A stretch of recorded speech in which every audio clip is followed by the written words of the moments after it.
জমিটা দেখতেছেন না, এই জমিটা আমাকে, ওই যে তাল গাছের গোড়ায় ওই জমিটা আমাদের। আসসালামু আলাইকুম।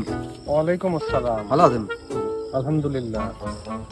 হারুন ভাই, এখন তো বয়স হয়ে গেছে, কয়দিন বা বাঁচবেন, নামাজ কালাম করেন ভাই, হিদায়াতের কাজ করেন, পরে তো সবাই যেতে হবে।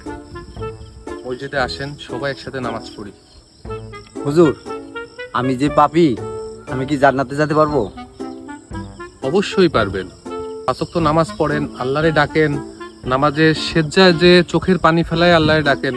যত রকম পাপ করছেন সমস্ত পাপের জন্য আপনি অনুতপ্ত হন, অবশ্যই আল্লাহ আপনাকে মাফ করবেন। আপনি যা চাইবেন বেহেশতে যে আপনি তাই পাবেন। হুজুর, বেহেশতের ভিতরে গিয়ে বিড়ি পাওয়া যাবে?